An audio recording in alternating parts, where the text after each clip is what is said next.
어서 오십시오. 돈이 되는 이야기 맛있게 떠먹여 드립니다. 저는 경제시장의 박종호입니다. 여러분 아직 감기가 다 낫지는 않았습니다만 이럴 때일수록 힘내고 있습니다. 여러분들도 우리 경제시장 많이 사랑해 주세요. 점점 조회수도 늘고 그리고 보시는 분들의 응원 또는 실시간 댓글도 늘어나고 있어서 저도 힘이 나고 있습니다. 자, 오늘은 부동산 또 준비해 봤습니다. 부동산에 저는 8알은 정책이라고 생각합니다. 근데 최근 또 정책적으로 많은 변화들이 있는 상황입니다. 세법뿐만 아니라 부동산 재개발, 재건축에 대한 여러 대안들, 그리고 투기 관련돼서 여러 규제들, 이런 것들에 대한 그 변화가 지금 동시다발적으로 일어나고 있다 해도 과언이 아닌데요. 그래서 이런 것들에 대한 정책적 이슈를 누구보다도 연하게 분석해서 아주 쉽게 설명해주고, 더군다나 중요한 건 그래서 뭐 사면 되는데요 라고 했었을 때 주저없이 추천해주시는 저희 명지대학교에서 삼고초래로 모신 명지대학교 실물투자 분석학과의 교수님이자 투미부동산의 김재경 소장님 모셨습니다. 네, 반갑습니다. 부동산 주치 김재경 소장입니다. 이제 주치라는 또 닉네임을 가지시네요. 쓴지는 네. 한 이제 10년 되긴 했습니다. 그러셨군요. 지난번에요, 제가 제 방송 그래도 제 지인들은 그래도 더 많이 찾아봐 주실 거 아니겠습니까?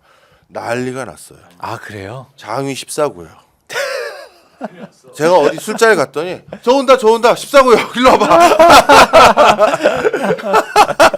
정말 핫했습니다. 진짜요? 저희 경제 아시장에서 원하는 게 그거거든요. 투기 잘 모르겠어요. 투자 잘 모르겠고요. 그냥 내가 평생 등 따시게 그리고 마음 편하게 지낼 수 있는 서울이나 수도권 좋은 데 있는 내 집 마련 싸게, 그게 아주 중요한 모토였는데 그 모토를 실현시켜준 아주 구체적인 워딩을 던지셨거든요.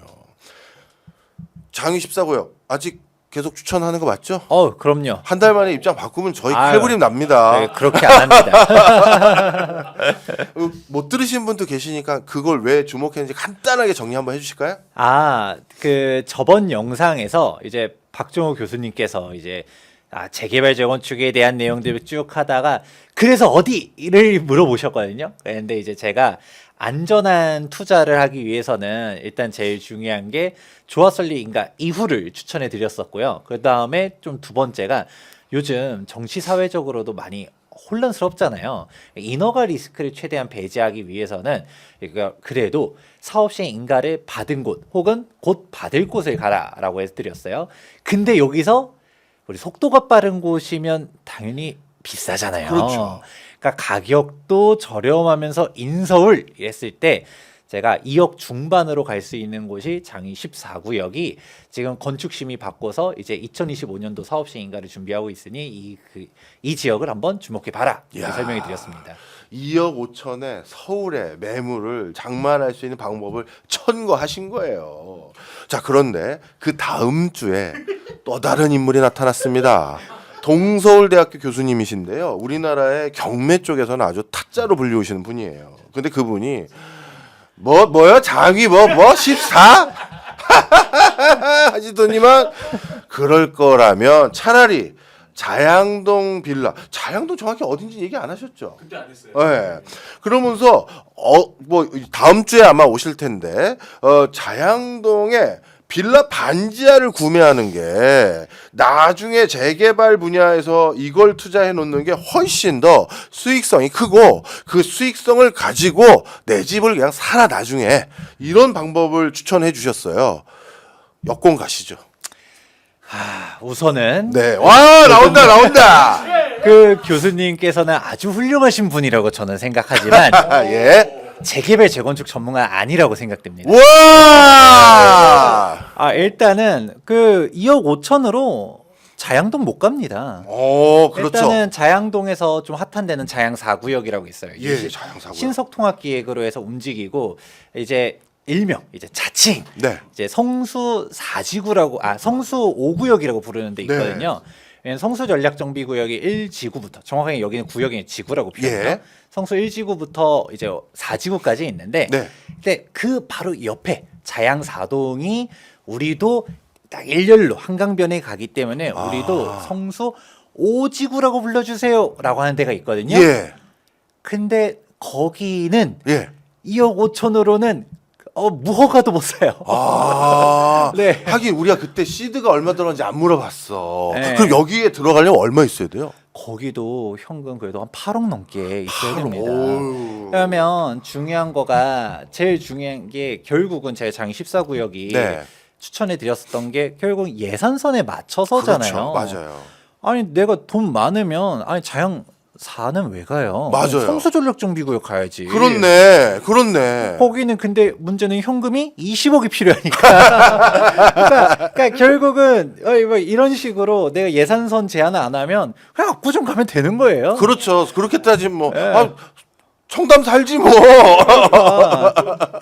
뭐 성북구 장이야. 우리 나 청담 갈 거야. 이러면 이게 뭔가요? 그러니까 사실 일단은 그 예산선으로는 못 가는 것도 있고 그러면 이제 자양사동을 얘기하지 않았을 가능성이 높아요. 네. 그러면 진짜 그 금액에서 만약에 아니야 나 2억 5천으로 얘기한 게 맞다라고 얘기를 하신다고 하면 이제 자양사동이 아니라 그냥 다른 동에 있는 이제 자양동 쪽을 얘기하신 것 같은데 거기는 이제 재개발 전문가 입장에서 봤을 때는 신축 빌라가 너무 많이 있어서 사업성이 다 박살나 있습니다. 아, 그렇군요. 그런데 사시면 큰일 나요. 큰일 난다. 네. 큰일 나. 큰일. 그냥 뭐 빌라 투자해서 빌라 가격 좀 올라가는 거 그런 네. 걸로 보시면 모르겠지만 결국 우리가 재개발 재건축 투자하는 이유가 무엇인가요? 신축 아파트를 받기 위해서잖아요. 그렇죠. 내 집장만. 그런데 뭐 그냥 빌라 투자로 접근하는 거면 뭐 그게 틀린 말은 아니겠지만 네. 사실 그 교수님께서 네. 경매 전문이라서 아마 그러지 않았을까. 재개발 재건축 사업성을 보실 줄 아는 사람이면 그런 동네 추천 안 합니다. 혹시나 만약에 8억인데 수익률 있잖아요. 수익률이 훨씬 더 기대감이 커서 추천한 그런 건 아닐까요? 8억으로 들어갔었을 때는 네. 자양사동이 이제 재개발되면 진짜 대박이 나긴 하겠죠. 얼마가 나올까요? 뭐 예를 들어서 일단은 성수전략정비구역을 먼저 설명해 드릴 필요가 있을 텐데 성수전략정비구역이 일단은 20억 선으로 이제 투자한다라는 말씀해 드렸잖아요.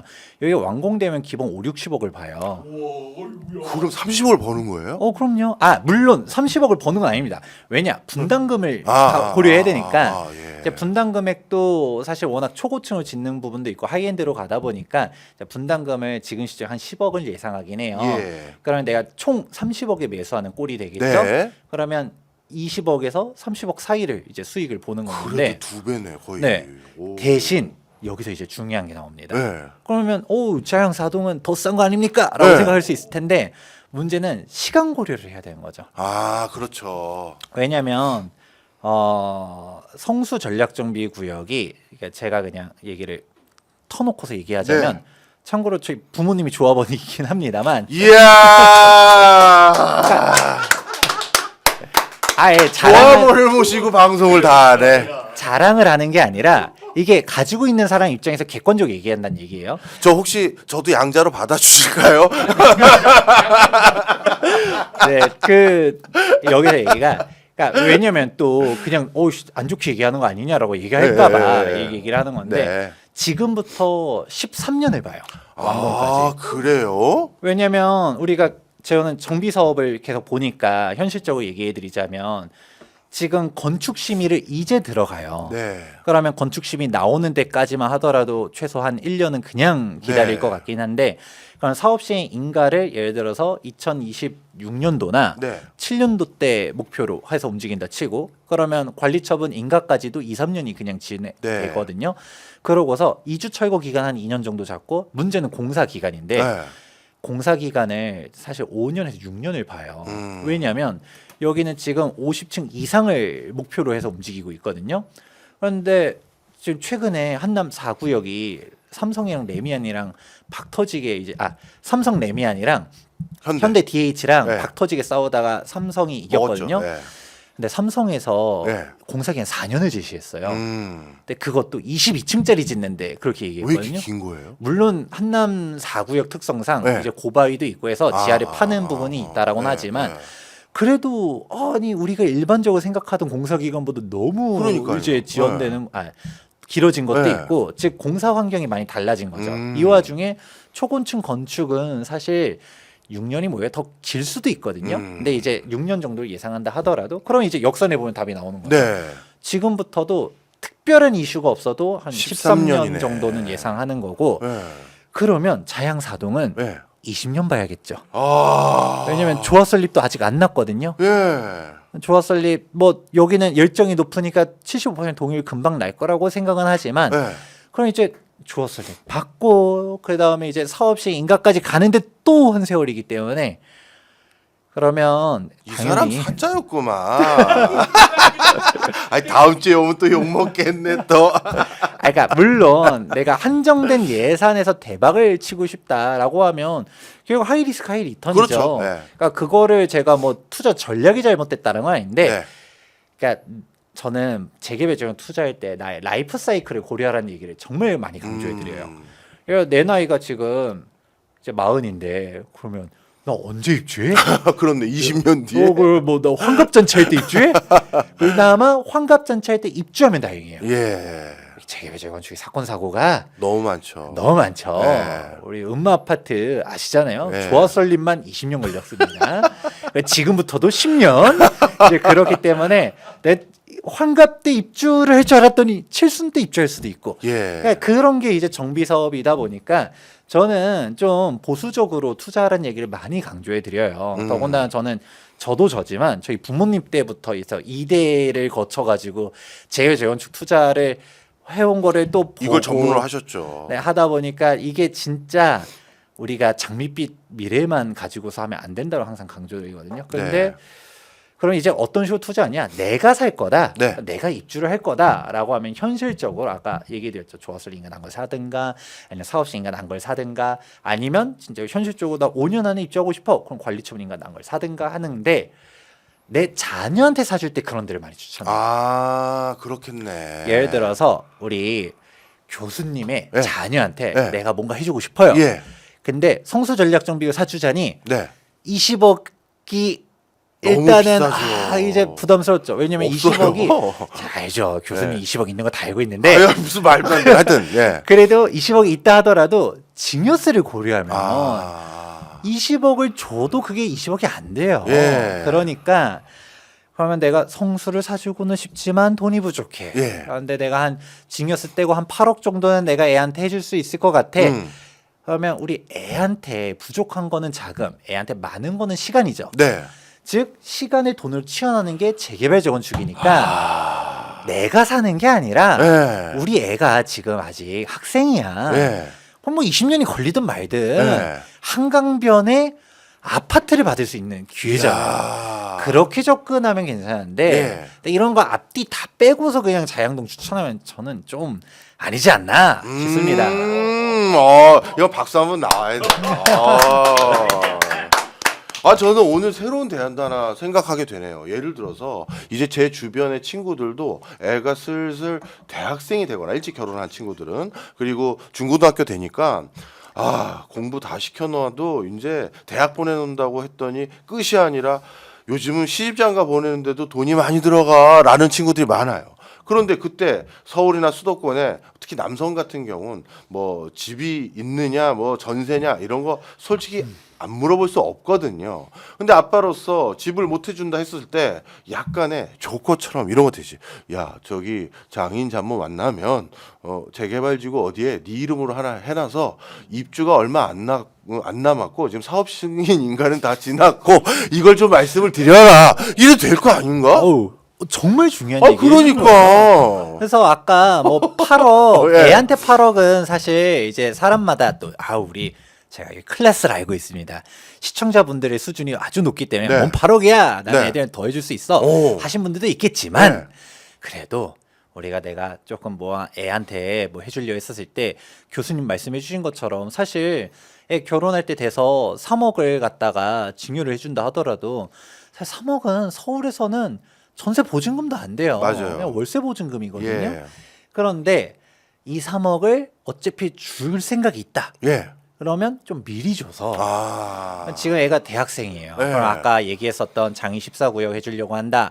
그러면 이제 5천만 원까지 징역 공제 성인은 그리고서 뭐 이제 1억까지는 세율 10%, 그럼 네. 1천만 원. 그 다음에 이제 1억 5천 이제 남죠. 거기에서 네. 세율 20%니까 그럼 세금 떼고 1억 5천 놓으면 그 다음에 3억을 증여하게 되면 증여세 떼고 그 다음에 이제 실제 취득세 2억 5천이 간다는 거잖아요. 그렇죠. 예. 거기서 취득세도 애가 내야 되니까 사실 퉁칠 수 있거든요. 네. 그러고 사놓으면 지금 애가 지금 대학생이지만 아, 그렇네. 한 8년 이제 뒤에. 지금부터 8년 보고 있습니다. 예. 그럼 8년 금방 지나가요. 예. 그러니까 결혼할 나이가 됐네. 네. 그러면 신축 아파트가 있는 거죠. 그렇죠. 1등 신랑감이 되는 거죠. 장인을 만났는데 자네 이제 막 사회생활 시작했는데 우리 딸을 어떻게 하려고 그러나? 장이 14구역에 제 아파트가 있습니다. 내 딸을 가져가게. 장위어른. 야, 그렇네요. 그래서 저희 그 경제 아시장의 모토를 잊으시면 안 됩니다. 저희는 그냥 안락한 내 집장만의 다양한 경로들과 방법론을 알려드리려는 그 의도가 있다는 걸 꼭 기억해 주셨으면 좋겠습니다. 자, 이번에 좀 바뀐 제도들이 있어서 그것도 궁금해 가실 것 같아서 좀 여쭤보려고 해요. 뭐 그동안 투기하지 말라고 잔뜩 옥죄던 지역들이 있는데 몇 개 풀어준 것 같아요. 그죠? 그거 왜 풀어준 겁니까? 집값 올라간다고 걱정할 때는 언젠데. 최근에 이제 토지거래 허가구역 네. 오늘 네. 해제 발표한 거 네. 말씀하시는 거죠? 이 얘기를 하기 좀 조심스럽긴 한데 네. 사실 누구나 다 알고 있습니다. 오세훈 서울시장이 이제 대권 생각이 이제 막 있다 보니까 토지거래 허가구역이 사유재산권 침해 요소가 정말 강해요. 예. 그래서 저는 개인적인 토지거래 허가구역 풀어줘야 된다라고 바라보는 사람이지만, 근데 오 시장이 그동안은 토지거래 허가구역이 뭐 또 이제 규제를 하는 이유도 있고 갭 투자를 방지해야 되고 이런 사유들을 하면서 토지거래 허가구역 계속 좀 연정해 왔거든요. 근데 갑자기 만에 하나 탄핵이 되고 조기 대선이 열리면 내가 대선 후보로 나가야겠다라는 생각을 하고 있는 거겠죠. 그런 거였구나. 네. 그러고 보니까 예전에는 토지거래 허가구역을 유지했었을 때는 이제 주민들이 막 욕을 해도 네. 저 오세훈이 좌파야 뭐 하면서 왜 무늬만 보수 아니냐 이런 얘기를 해도 그냥 나는 내가 이렇게 갑니다라고 하다가 네. 갑자기 이제 우리가 대권 주자라는 거는 이제 본인이 생각하는 거지 당내 경선부터 뚫어야 되는데 그렇죠. 하필 네. 지금 뭐 잠실이니 뭐니 토지거래 허가구역 지역들이 네. 대부분 보수 표들이 많잖아요. 그러면 이 사람들이 달래줘야겠어요? 안 달래줘야겠어요? 달래줘야 되네. 그러니까 1월 달에 그냥 갑자기 그동안은 토호제는 해야 돼라는 식으로 하다가 네. 갑자기 180도 유턴을 하면 좀 그러니까 네. 1월 달에 기자회견에서 네. 살짝 미리 밑밥을 발언을 해놓고 깠어요? 네.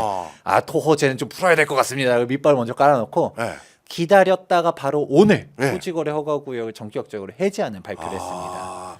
이거는 어떤 정책적인 부동산에 대한 어떤 시류가 아니라 본인 입속 챙긴 면도 있네요, 솔직히. 개인적으로 그렇게 생각합니다. 예, 그것 말씀 듣고 보니까 딱이네. 우리 뭐 선거 때마다 몇 번씩 목격했잖아요. 뭐 대선이든 지선이든 간에. 그런데 그러면 화끈하게 다 풀어주지. 뭐 제가 기억하기로는 음마나 몇 군데는 안 풀어준 것 같던데.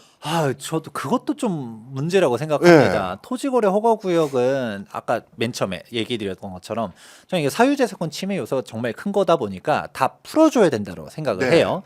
그런데 오 시장이 간을 많이 보는 것 같아요. 왜냐하면 또 이제 시청자분들 중에서도 토지거래 허가구역 이거는 필요하다라고 생각하시는 분들 분명히 있을 수 있어요. 네. 왜냐면 저거 뭐 풀어주면 또 갭 투기하는 거 아니냐라고 생각할 수도 있을 텐데 뭐 옳고 그르고를 떠나서 오 시장이 자꾸 이쪽 눈치도 보고 저쪽 눈치도 보고 하면서 일단 풀어는 줘야 될 것 같은데 다 풀어주면 또 이게 뭐 욕먹을 것 같고 하니까 그나마 이제 명분 하나 잡고서 안 풀어준 게 정비사업 지역들은 안 풀어주겠다. 그러니까 대표적으로 이제 압구정부터 시작해가지고 잠실동은 풀어줘도 이제 정비구역들은 그대로 묶여 있는 상황인데 뭐 사실 이것 명분도 저는 그것도 약하다고 생각해요. 아니 그러면 목동은 뭔 죄가 있어가지고 계속 묶여 있고 그런데 그게 정비사업은 묶는다라고만 하자니 사실 그런 예를 들어서 압구정은 묶여 있는데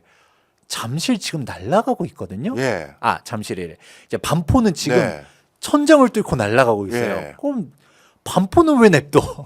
이런 얘기 나오는 거고. 예를 들어 성수 전략정에 묶여 있어요. 예. 그 한남 뉴타운은 왜 안 묶어? 그렇네. 얘기 나오거든요. 이게 사실 앞뒤가 전혀 안 맞는 정책이라서, 그러니까 풀어줄 거면 화끈하게 다 풀어주든가. 네. 그러니까 그러면 이제 약간 싫어하는 사람들은 오세훈 저거 이제 대권 나가려고 하니까 이 눈치 보다 갑자기 지금 다 푼다라고 할 수도 있겠지만, 아. 그래도 그러니까 우리가 뭐 집토끼를 잡으려면 제대로 잡든가. 네. 근데 이도저도 아니다 보니까 지금 이번 발표 나오고서 약간 보수 성향이 짙은 사람들조차도 오세훈 저거 이 간을 너무 많이 본다. 아. 간만 보다가 이제 짜진다 막 이러고 있습니다. 아버님 어머님이 아유 저희 얘기가 절대 아닙니다. 예. 지금 여러분들은 성수 조합원들과 방송을 함께 하고 계십니다. 자, 이번에는 또 변화되는 이슈. 이게 저는 정말 뭔지를 잘 모르겠어요. 간주 임대료 얘기인데 뭐 간주 임대료가 되면 뭐 이게 전세가 사라진다? 이게 뭐예요, 도대체? 네, 이게 정말 중요한 이슈인데 많은 사람들이 잘 몰라요. 예. 애초에 이 방송을 보시는 시청자 여러분들 중에서도 전세를 놓았는데 세금을 거둘 수도 있다라는 얘기 자체 처음 들으시는 예. 분들도 있을걸요. 왜냐하면 보통은 월세를 내가 받고 있어요. 예. 그럼 뭐 임대소득세 납부하는 거 그러려니 할 네. 거예요. 뭐 소득이 있으니까. 근데 전세라는 게 뭐예요? 만기가 되면 원금 돌려줘야 되잖아요. 돌려주는 거잖아요. 네. 거의 이득이라고 할 수 있나요? 아니죠. 그런데 이 입법 취지는 이거예요. 네. 예를 들어 내가 전세 보증금을 한 10억을 받아놨어요. 네. 10억을 가지고서 투자를 했든 은행에 넣어놨든 소득이 있었을 거 아니에요. 네. 그러니까 그런 걸로 소득이 있다라고 간주를 하고서 아, 그 세금을 소득이 걷겠다. 그 소득이 결국 임대료잖아. 그거군요. 그렇죠. 아. 이제 그런 개념인 거고 아니면 이렇게 한번 질문을 드려볼게요. 예. 예를 들어서 이제 막 강남에 예. 고액 전세, 네. 전세 보증금만 20억, 20억, 30억 이런데 세금을 1원도 안 낸대라고 하면 그렇네. 느낌이 좀 어떤가요? 좀 이상하긴 하네요. 뭐야 월세를 내는 사람들은 당연히 세금 걷어가는데 내는데. 전세 보증금을 30억씩 받는 임대인은 세금이 1원도 없어. 네. 이건 좀 이상해. 네. 라고 생각하면서 이걸 걷겠다라는 게 입법 취지인데 아. 근데 이게 아이러니하게도 네. 전세를 없애는 영향을 하고 있다. 네. 그런데 이것도 원래는 네. 있어요. 네. 근데 사람들이 잘 몰라서 그렇지. 예. 이번에 새롭게 개정된 게 또 있습니다. 예. 뭐냐면 일단 아까 기본적인 개념을 설명해 드렸어요. 예. 근데 이번에 2025년도 1월 16일자로 네. 세법 개정안이 발표가 되었습니다. 오, 그래요. 세법 개정안에 일반인들은 잘 안 보실 거예요. 이 몇백 페이지씩이나 해서 저도 이거 하나부터 열까지 다 안 봐요. 네. 네, 딱 제가 관심 있는 키워드들만 찾아서 보는데 성수. 예, 말씀하세요. 네, 여기서 제 눈을 사로잡은 이슈가 네. 하나 있었으니 예. 바로 고가 이주택자에 대한 전세 간주 임대료 과세를 하겠다라는 내용이 나왔습니다. 예. 그럼 이거를 좀 더 풀어 드릴게요. 아까 전세 간주 임대료라는 게 있다라고는 했었지만 이제 원칙적으로 임대소득세를 납부하는 기준이 있습니다. 네. 우선 첫 번째 1주택자는 월세 비과세예요. 음. 2주택자는 전세 비과세, 3주택자부터는 전세 간주 임대료 과세입니다. 예.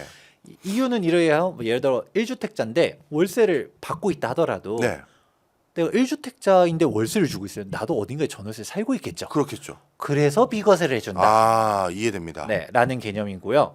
그리고 2주택자 같은 경우는 전세 이제 비과세를 해주고 있었는데 네. 이제 3주택자부터는 그냥 뭐 너 전세 보증금 얼마든 간에 세금 내야 돼라는 식으로 원래 있었어요. 예. 자, 근데 여기서 문제는 2주택자도 이제는 전세를 놓은 거에 대해서 세금을 걷겠다라고 움직인 거예요. 근데 다 걷는 건 아니고요. 네. 고가 주택에 한해서입니다. 여기서 중요한 게 그 고가의 기준이겠네요. 네, 고가 주택의 기준은 공시 가격 12억 초과 주택을 말하고요. 아까 1주택자도 월세 비과세란 말씀해드렸지만 예. 100% 비과세는 아니에요. 예. 이제 월세를 얼마를 받고 있느냐 이게 중요한 건 아니지만 네. 고가 주택을 네. 월세를 놓은 사람은 이제 세금을 걷긴 합니다. 네. 그러니까 즉 고가 주택이면 뭐 전세를 놓고 뭐 월세 놓지 마라는 얘기인 건지 음. 이렇게 이해를 했는데 중요한 거는 2주택자들은 전세를 많이도 놨거든요. 예. 왜냐면 월세 세금 내야 되니까. 그렇죠. 그런데 여기에서 고가 주택은 전세에 대해서도 세금 내야 돼 이렇게 해버린 거예요. 자, 그러면 여기까지가 이제 기본적인 세법 개정이 어떤 식으로 내용이고요. 됐는지 네. 설명을 해드렸는데, 그럼 이거에 대한 파장을 좀 이해해 보실 필요가 있을 것 같아요. 네. 예를 들어서 우리 교수님께서 예. 주택이 두 채예요. 예. 두 채인데 하나는 내가 실거주하고 있겠죠. 예. 하나는 전세를 놓고 있었어요. 예. 갑자기 전세 세금 내야 된다라고 하면 느낌이 어떤가요? 솔직히 세금 낸다고 했을 때 기분 좋아하는 사람 아무도 없죠. 그러면 세금을 그러면 이제 계산식이 있어요. 예. 얼마를 내는지를 한번 네. 생각해 볼 필요가 있을 텐데, 모든 뭐 다 내는 건 아니고요. 전세 보증금 총합해서 이제 3억을 일단 빼요. 예. 3억까지는 뭐 봐주겠다라는 예. 거고, 여기에서 이제 60% 곱합니다. 예. 그 다음에 이제 은행 금리, 예. 이제 시중이자 금리를 곱하니 2025년도 기준에서 3.5%예요. 예. 그러면 뭐 좀 말이 복잡하지만 제가 이제 계산을 한번 해봤었는데, 예. 전세 보증금이 12억이다라고 예. 하게 되면 이 간주 금액이 매월 기준으로 해가지고는 약 160만 원의 월세를 받는 걸로 친다라는 거예요. 네. 그러면 예를 들어 내가 월세를 160만 원씩 다달이 받고 있어서 내는 세금이랑 네. 전세를 놨는데 너 160만 원 매월 소득이 있는 걸로 보고 세금을 때리겠대. 기분이 훨씬 나쁘네. 더 나쁘죠. 네. 아유 내가 160을 내 통장에 본 적도 없는데 갑자기 세금을 내래라고 하니까, 그러면 세금 낼 돈을 조세 전가를 할 가능성이 매우 높아지겠죠. 어떻게 할까요? 그러면 이제 전세를 받고 있었던 거를 네. 반전세로 돌린다든가, 아. 아예 그냥 월세로 해버린다든가. 예를 들어서 그냥 기존에는 월세 어정쩡하게 받아봤자 세금도 떼, 그리고 사실 건보료도 내 하면서 이 소득이 생기면서 발생하는 문제점도 여러 가지가 있었는데, 네. 그럴 바엔 그냥 뭐 전세 놓지 뭐 했었다가 전세도 이제 세금 내야 된다라고 하니까 굳이 전세를 놓을 필요가 있을까? 판단하는 사람들이 월세로 돌리겠죠. 네. 그러면 뭐 전세가 점점 줄어들면서 전세 가격은 높아질 것이고, 예. 월세화가 되면서 월세 가격도 높아질 것이고, 이게 정말 이제 앞으로 나타날 이슈이기 때문에 너무나도 걱정이 된다라는 말씀 해드리고 싶습니다. 항상 우리가 부동산 정책을 만들었을 때 그 선의는 저희가 의심치 않아요. 어느 정당이든 간에. 그런데 그 선의를 일반 국민들은 어쩔 수 없이 내 노후 자금이 대부분 부동산에 있고, 내 자녀들 어떻게 보면 교육비, 그다음 자녀들 시집장가 보낼 자금도 부동산에 상당히 많이 있는 분들이 많다 보니까 대응을 하시거든요. 그 대응이 오히려 이 제도를 입안했었을 때 취지보다도 개악이 되는 경우가 있는데, 만약에 우리 교수님께서 얘기해 주시는 것 같은 효과로 전세 매물이 점점 줄어들고 월세 같은 형태, 반월세들 포함해서요, 이게 늘어나는 게 우리 일반 서민들에겐 좋은 건 아닌 것 같은데요. 당연히 안 좋죠. 네. 그래서 정말 걱정되는 게, 예를 들어 부동산 매매 금액이 올라가고 떨어지고는 그냥 투자자의 영역이에요. 예. 예를 들어서 내가 부동산을 매수를 해가지고 집값이 올라가든 만약에 떨어지든 어쨌든 내가 선택에 의한 결과잖아요. 예.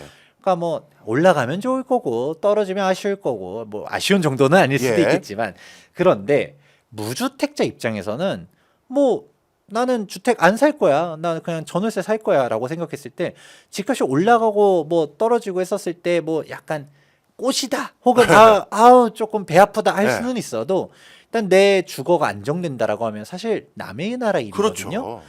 근데 문제는 전월세 금액이 움직이기 시작하면 더 이상 남의 일로 치부할 수 없다라는 게 그렇죠. 문제입니다. 그러니까 이제 대표적으로 2020년도에 나왔었던 부동산 신조어 중 하나가 패닉바잉이라는 용어가 네, 있었어요. 네. 그러면 그 패닉바잉이 왜 나타나는지 아세요? 2019년도에 네. 일명 임대차 3법이 있었습니다. 예, 그렇다. 그때 임대차 3법이 나오면서 기억하실 거예요. 막 전월세금이 막 막 올라갔죠. 예. 그러니까 내가 만기가 됐는데 집주인이 저 보증금 한 2억만 더 올릴게요. 어떻게 보면 그때 다 미리 올려버렸잖아요, 다. 네. 예. 그런 식으로 해버리니까 나가란 얘기지 뭐. 이건 뭐 진짜 나가란 건가? 네. 아니면 전세자금 대출을 받아가지고 이거를 뭐, 사실 이것도 월세나 다름없죠. 은행자가 네. 월세 내는 느낌이니까 네. 이런 식으로 하든가 아니면 밀려 나가는 거거든요. 그러면 스트레스를 장난 아니게 받습니다. 네. 왜냐면 내가 특히 애가 있다.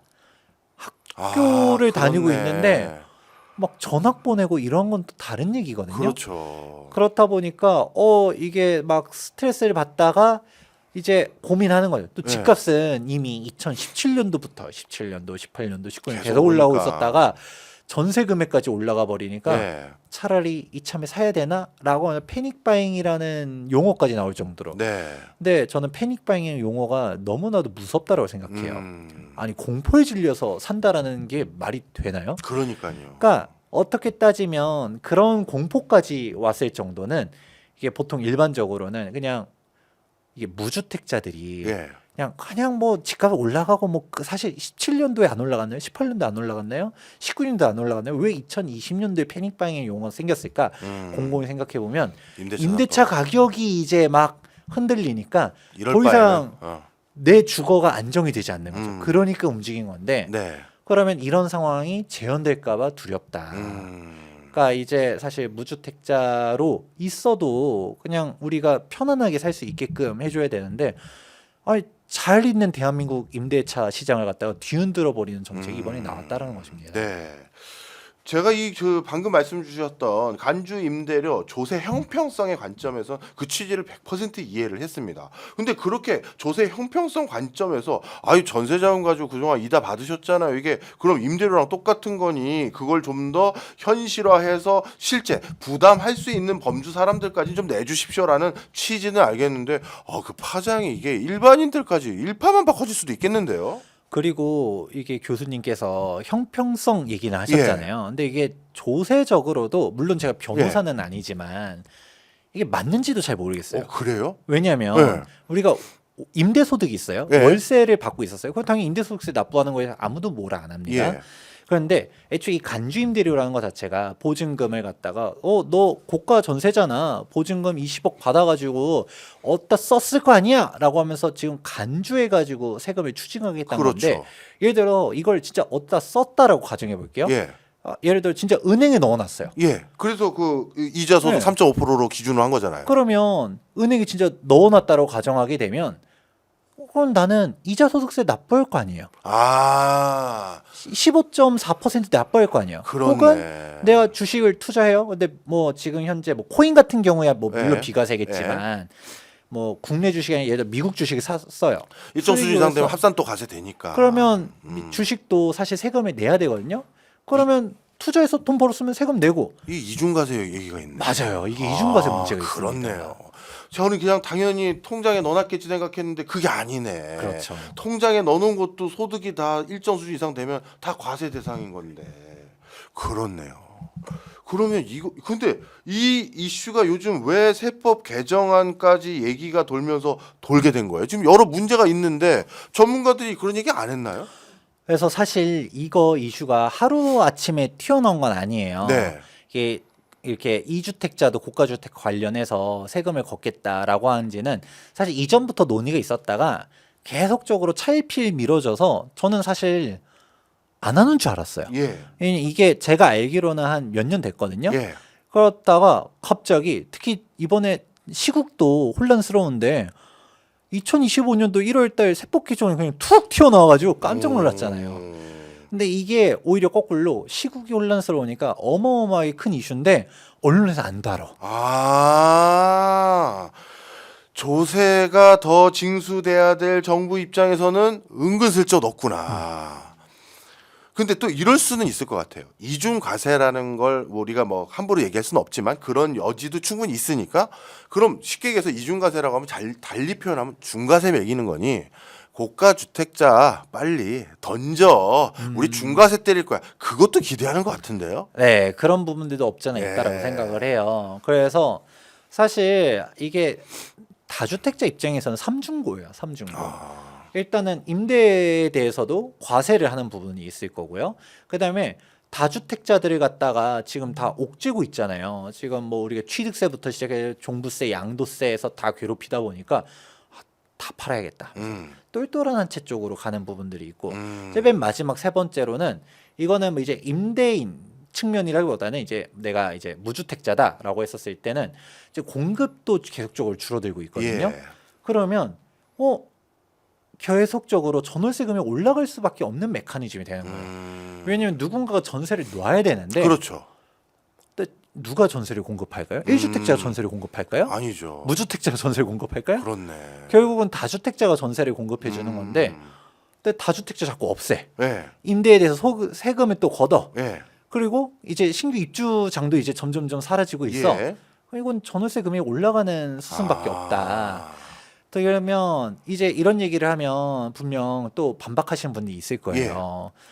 그래도 아까 임대차 가격은 올라갈 수는 있다 하더라도 불가피한 거고 대신 이렇게 사람들이 다주택자들이 막 자꾸 팔게 되면 내 집 집값이. 마련하기 좋은 거 아니냐라고 하겠지만 예. 여기서 그럴듯한데요? 함정이 있습니다. 뭔가요?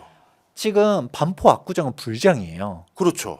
지금 반포 가격 뉴스 보셨을 거예요. 이제 반포에 레미안 원베일리가 이제 52평형이 106억에 실거래가 되면서 평당 2억 시대를 열었다. 그래 버리니까 미쳤구나. 되게 웃긴 와. 게 압구정 사람들이 반포가 반포가 우리는 압구정인데 그래서 압구정이 저평가야. 그래서 지금 저평가. 그래서 반포가 진짜 거짓말 안 하고 1년 전과 지금 20억이 올랐어요. 예. 그래 버리니까 안 그래 토지거래 허가구역 얘기도 했잖아요. 네. 아니 반포에 누가 사나 봐. 왜 압구정은 눌러놓고 누가 사나 봐. 압구정은 누가 안 사나? 왜 압구정도 돈 많으신 분들 많을 텐데 왜? 반포에 사시는 분들은 경제부처 쪽이 많고요. 압구정에 사시는 분들은 이게 대놓고 얘기해도 되나? 교육부 장관님이 압구정에 사세요. 교육적인 효과 때문에 좀. 교육부 장관님께서 힘 좀 써주셨으면 좋겠다. 경제부처한테 이제 파워게임이 좀 밀린 거 아닐까. 그래서 압구정은 토지거래 허가를 눌려 있으니까 지금 보다 보니까 또 반포를 사시려는 분들이 반포가 이렇게 올라가니까 또 답답하잖아요. 네. 내가 이거 20억 올라간 걸 내가 또 받아줘야 돼 하다 보니까 상대적 압구정이 다시 보니까 싸 보여. 압구정을 갈까? 압구정이 싸. 와. 그래서 압구정도 아무나 못 삽니다. 토지거래 허가구역이다 보니까 일반 갭 투자 안 되죠. 무주택자가 사는 게 원칙이에요. 더군다나 또 실거주를 들어가야 돼.